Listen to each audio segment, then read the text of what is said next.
A gusting wind blew out of the northeast, carrying winter's hard and bitter scent. I heard a sound behind me. I smiled.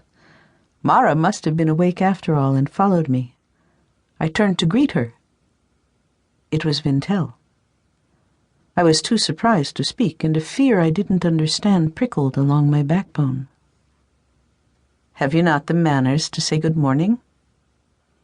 Vintel smiled at me, but her smile never reached her eyes.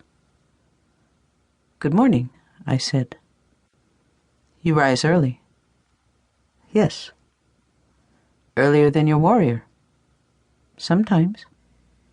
She looked me up and down. "You're very small," she said. She looked at me as she would have looked at a fish she'd caught that was too small to keep. Her look made me feel small. "Marin can be persuasive," she said. "I think your foolishness has saved me from making an unfortunate mistake." I had no time to think about her strange remark. She was still smiling, a sly and dangerous smile. When I first saw her, she was standing at least 10 paces from me. Now she drew closer, her steps slow and deliberate, as a wolf approaches a sheep that it has brought to bay. I resisted the urge to back away from her. "I see that you're also a thief," she said. What in the world could she be talking about? "I am not a thief." Her eyes went to my belt. "Then how did you come by that brooch of Aramet's?" "It was a gift." "A gift? Who gave you such a costly gift? I think that Aramet did not." "No." She waited for me to tell her who had given me the brooch. I said nothing.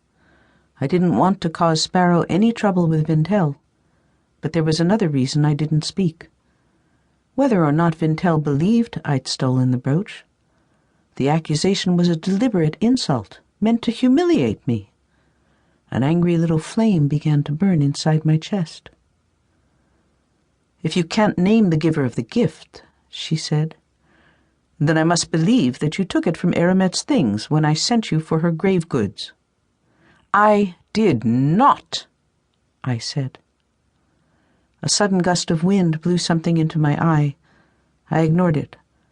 I didn't want Vintel to think she'd made me cry. "I gave that brooch to Aramet," she said. "It should have come back to me.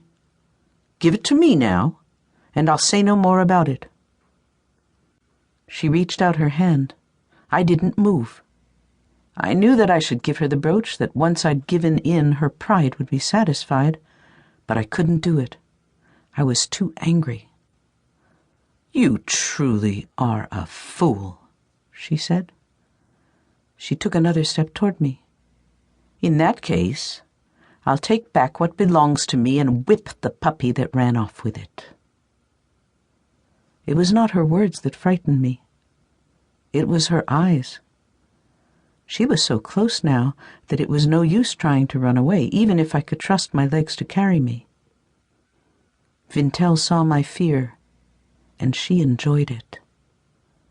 I braced myself to endure what was about to happen. I caught a movement out of the corner of my eye. Vintel saw it too. She turned in time to see my warrior step out from behind a stone wall that reinforced the earthworks. Mara's hair lay loose over her shoulders, and the gusting wind whipped it across her face. She tossed it back with a motion of her head that looked like a challenge. "Whose puppy were you going to whip?" she asked Vintel. "I believe it's yours. Would you prefer to whip it yourself?" "What has she done?" "She stole a brooch." "I don't think so," said Mara. "How did she come by it, then?" "Perhaps I gave it to her." "So," Vintel said, "you are the thief." Mara smiled. "Will you accuse me before the household, or do you only insult people privately?" Vintel opened her mouth, but she had no answer.